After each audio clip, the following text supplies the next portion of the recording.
बिस्मिल्लाहिर्रहमानिर्रहीम। अस्सलामुअलैकुम। भाई चैनल को सब्सक्राइब भी कर लिया करें, लाइक और शेयर भी कर दिया करें, कमेंट्स भी कर दिया करें। अगर आपने बेल आइकन को नहीं दबाया तो दबा लें, जिससे हमारी आने वाली कहानियाँ आपको मिलती रहें। कैप्टन मेरी आवाज़ सुनकर मेरी तरफ पलटा तो मैंने इसके नाजुक हिस्से पर एक ज़ोरदार किक जमाई। कैप्टन को इस अचानक हमले की तवक्को न थी। किक बिल्कुल सही जगह पड़ी थी।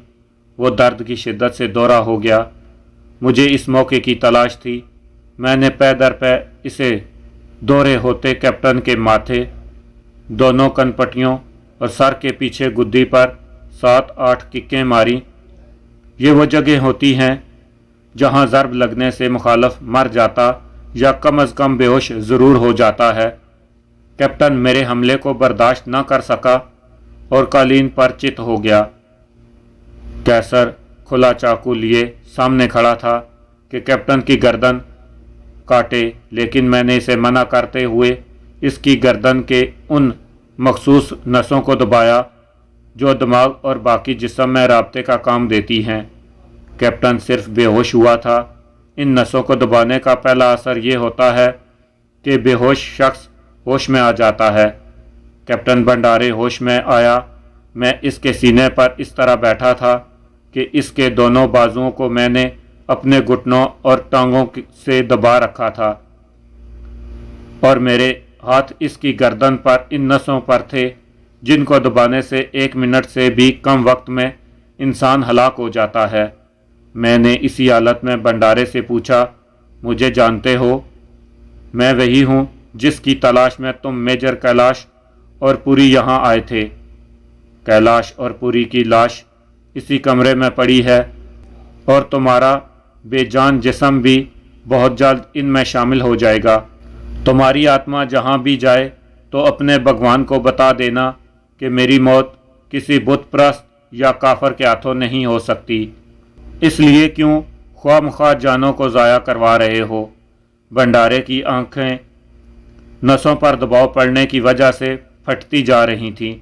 मैंने इसे कहा, मुझे अच्छी तरह से पहचान लो ताकि तुम्हारी आत्मा भी मेरी शक्ल को भूल ना सके। ये यकतरफा गुफ्तगू और हिंदुओं से नफ़रत की आयनादार थी। इन नसों को दबाते वक्त अपने जिस्म की पूरी ताकत हाथों की उंगलियों में मुर्तकिज़ करनी पड़ती है। मेरे बोलने के दौरान ये ताकत मुंतशिर हो गई थी। भंडारे मजबूत जिस्म का जवान था।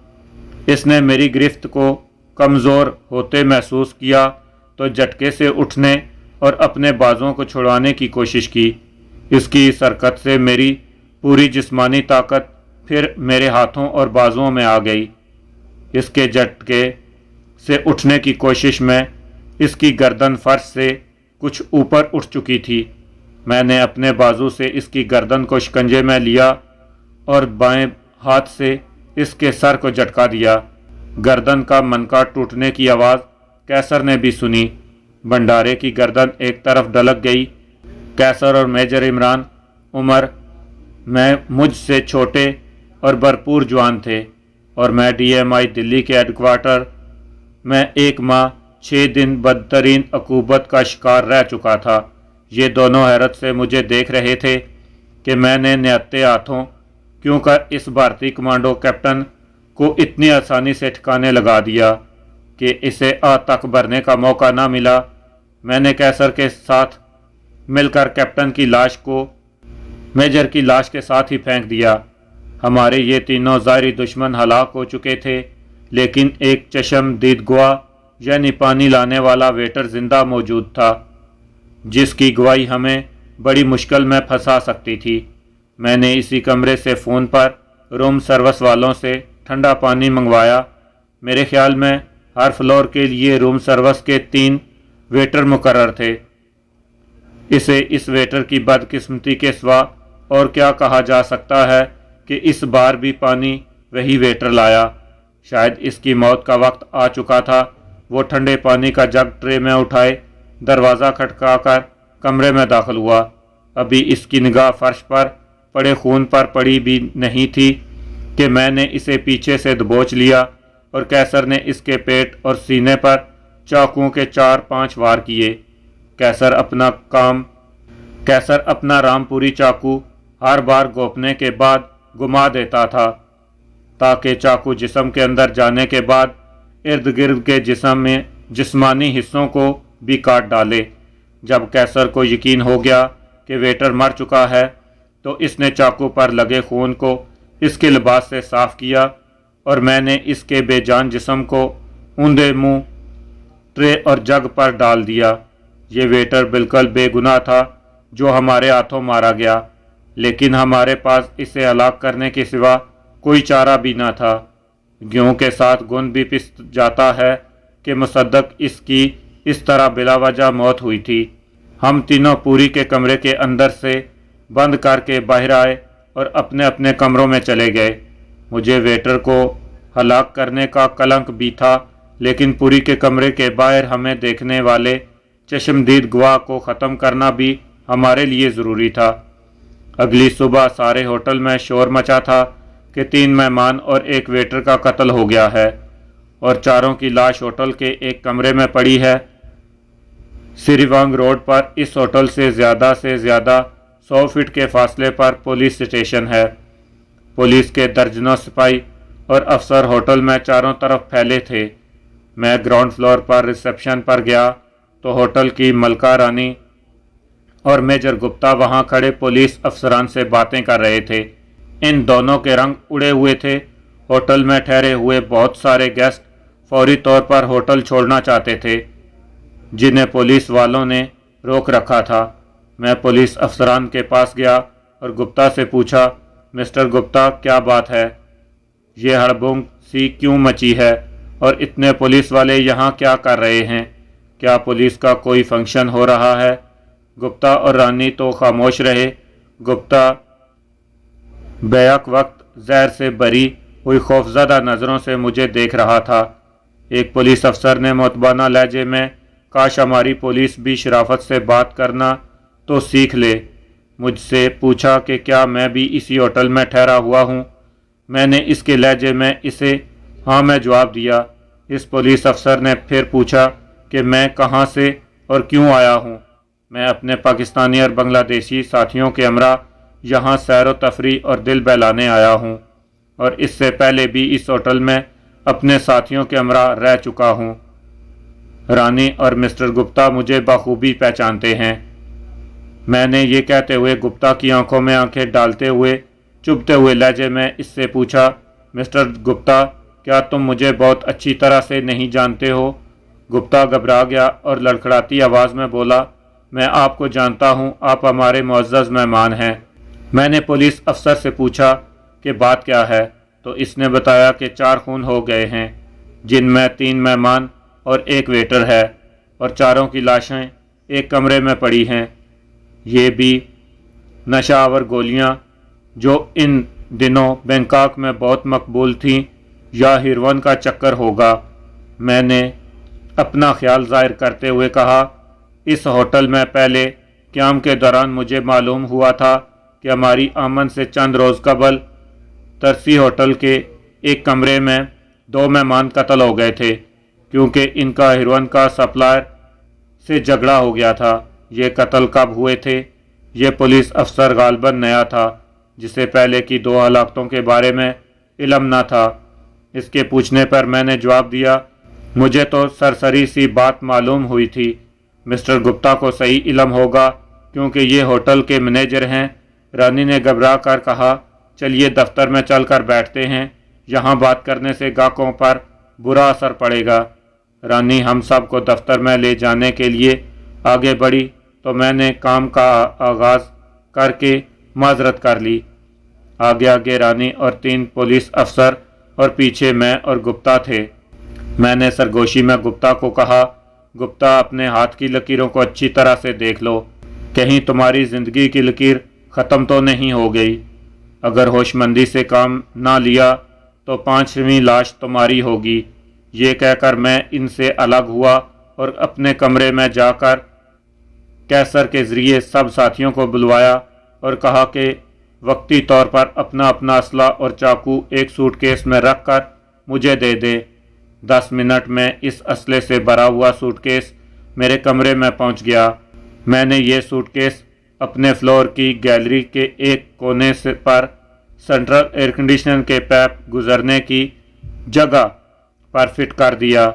रानी ने जल्द अज जल्द लाशों को होटल से उठवाने के लिए गालबन पुलिस वालों को रिश्वत देकर सारी कार्रवाई 2 घंटों में मुकम्मल करा दी। हमसे भी पुलिस वालों ने कोई तफ्तीश वगैरह नहीं की। 3 रोज़ बाद मैंने सूटकेस निकाल कर असला साथियों को दे दिया। गुप्ता का हमने जो हशर किया वो आगे पढ़िएगा। मैं पहले अर्ज़ कर चुका हूँ कि मैंने अपने आइंदा मिशनों के लिए बैंकॉक को अपना हेडक्वार्टर बनाया था, क्योंकि अव्वल तो हम सब साथियों में से यहाँ की पुलिस को कोई मतलूब नहीं था और हम आज़ादी से अपनी रवानगी की तैयारियाँ कर सकते थे। दूसरी वजह ये खुनसा और उमर खान का यहाँ पर हमें मुकम्मल तावन हासिल था। खुनसा के ज़रिए हम शक व शुबे से पाक ऐसे जैली पासपोर्ट और वीज़े हासिल कर सकते थे जो इन ममालिक में हमारे लिए कोई मुश्किल खड़ी ना कर सकते। जहाँ हमने जाना था सऊदी अरब में उमर खान ने हमारे लिए असले का इंतज़ाम भी कर दिया था। इन दिनों मशरक़ वस्ता के तेल की दौलत से माला माल मुस्लिम ममालिक में पाकिस्तानियों और बांग्लादेशियों को बड़ी इज्जत से देखा जाता था। वहाँ पर हर पाकिस्तानी को चाहे वो मजदूरी ही क्यों ना करता हो, डॉक्टर या मुहंदस कहा जाता था। इन ममालिक के तामीर में पाकिस्तानियों ने बहुत मेहनत की थी। ये तो 80 के अशरे में जब पाकिस्तानियों ने इन ममालिक में मसलन सऊदी अरब, दुबई और अबू ज़ैबी वगैरह में बल्दिया के ठेके लेकर और अपने हाथों में झाड़ू पकड़कर सड़कों की सफाई शुरू की तो इन ममालिक में इनकी कदर मंजिलत ख़त्म हो गई। शाह खालिद के दौर में रियाज में सरबराह कॉन्फ्रेंस हुई तो रियाज की बल्दिया, जिसका ठेका पाकिस्तानियों के पास था, रियाज शहर को दुल्हन की तरह सजा दिया। सऊदी अरब की अंग्रेज़ी के सबसे बड़े मकबूल रोज़नामे गज़ट के हिस्सा अव्वल के आधे हिस्से पर एक शलवार कमीज़ पहने खाकरोबों वाला बड़ा सा झाड़ू थामे एक पाकिस्तानी की तस्वीर शाया हुई, जिसका कैप्शन था, रफ़ीक बहुत खूब काम किया। बस इस रोज़ से ही सारे पाकिस्तानियों और शलवार कमीज़ पहनने वालों को खाकरो भी समझा जाने लगा। बेरोज़गारी के मारे हुए पाकिस्तानियों ने भी इन ममालिक में घटिया से घटिया काम करने में भी कोई आर ना समझा। मैं तो जद्दा में, बनी मालिक में मालशिए और हिजड़ों के गोल भी देखे। नतीजा ये हुआ कि पाकिस्तान की सारी कदर व मंजिलत ख़त्म हो गई। हद ये कि दुबई के सबसे बड़े पार्क में शलवार कमीज़ पहनकर जाने वालों पर पाबंदी लगा दी गई और इन अरबी बोलने वाले ममालिक में बाकी तमाम ममालिक के मुसलमान बाशिंदों को सदीक और पाकिस्तानियों को रफ़ीक का खिताब मिला। होटल के मैनेजर गुप्ता को मैंने डरा धमका कर वक्ती तौर पर तो खामोश कर दिया था, लेकिन बैंकॉक में ऐसे दुश्मन का जिंदा रहना हमारे लिए ख़तरनाक साबित हो सकता था। पूरी और भारतीय फ़ौजियों को हलाक करने के 5वें रोज़ हमें अचानक और गैर मुतवक्को तौर पर इस दुश्मन से पीछा छुड़वाने का मौका मिल गया। कैसर और मैं होटल के रिसेप्शन पर अपने और साथियों के बिलों की अदायगी के लिए खड़े थे कि एक अजनबी थाई मेरे बिल्कुल साथ लग कर खड़ा हो गया और सरगोशी में बोला, खुनसा ने मुझे आपका ख्याल रखने का कहा था। गुप्ता अभी अभी इंटरकॉन्टिनेंटल होटल के सामने महाराजा डरपेज एंड टेलर की दुकान पर गया है। अब ज़रा इस महाराजा दुकान के मालिक का जिक्र भी सुन लीजिए। ये हज़रत अमेरिका के बहुत हामी हैं। वियतनाम की जंग के दौरान इसने अमेरिकी फ़ौजियों की जो मुख्तसर मुद्दत की छुट्टी पर बैंकॉक आते थे बहुत सेवा की। बैंकॉक को गुनाह के दुनिया का सबसे बड़ा अड्डा बनाने में इसकी काविशों का बड़ा अमल दखल है, जिनके दौरान ही इन सरदार साहब ने गालबन दिन के ठीक 12 बजे अपनी खिदमात के इवज़ एक अमेरिकी जर्नल से अमेरिकी फ़ौज में कोई ओहदा मांगा। अमेरिकी जर्नल भी मूड में था। इसने इस सरदार जी को 6 स्टार जर्नल का ओहदा दिया बल्कि एक अमेरिकी वर्दी के कंधों पर 6 स्टार लगाकर इसे वर्दी पहनाई और तस्वीरें खींची गई। कारीन की इत्तला के लिए अर्ज है कि अमेरिका, बरतानिया, रूस, चीन, पाकिस्तान, भारत या दुनिया के किसी मुल्क में भी 6 स्टार जनरल नहीं होता। बरतानिया, पाकिस्तान और भारत में 1 star brigadier, 2 star major general, 3 star lieutenant general और 4 स्टार पूरे जनरल के लिए होते हैं। इन ममालिक में 5 स्टार फील्ड मार्शल के होते हैं, जैसे बरतानिया में फील्ड मार्शल मकडुमरी, field marshal Auchinleck, Pakistan में फील्ड मार्शल अयूब और भारत में फील्ड मार्शल मानक शाह थे। अमेरिका में सबसे बड़े जर्नल को 5 स्टार वाला जर्नल कहा जाता है। ये 6 स्टार इन सरकारी गाड़ियों पर लगाए जाते हैं। 6 स्टार जर्नल पूरी दुनिया में किसी फौज में नहीं। सरदार जी से मजाक किया गया था, जिसे वो सच समझकर बैठे, और आज भी इनकी दुकान के विजिटिंग कार्ड पर, लेटर पैड पर वो खुद को 6 स्टार जर्नल लिखते हैं। ये मजाक वियतनाम की जंग से अब तक जारी है और सरदार जी की जितनी डाक आती और जाती है, इस पर इन्हें 6 स्टार जर्नल लिखा जाता है। न्यूज़ वीक में भी इस वाक़े को सबसे बड़ा मजाक का टाइटल देकर एक आर्टिकल शाया हुआ था। मैं और कैसर सरदार जी की दुकान के बाहर खड़े रहे। थोड़ी देर बाद ही गुप्ता वहां पहुंचा।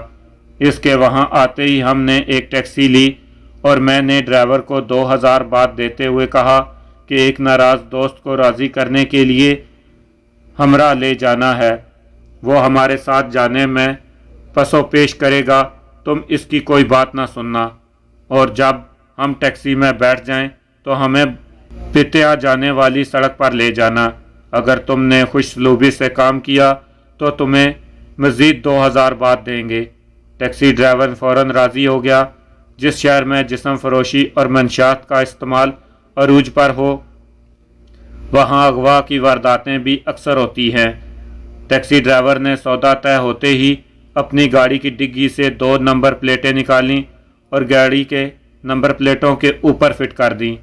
मैंने वहीं एक बुक स्टॉल से अखबार ख़रीदा और हम दोनों गुप्ता की दुकान से बाहर आने का इंतज़ार करने लगे। थोड़ी देर बाद गुप्ता दुकान से बाहर आया। अब ये इसकी बदकिस्मती थी या हमारी खुशकिस्मती कि सड़क पर कोई और टैक्सी न थी।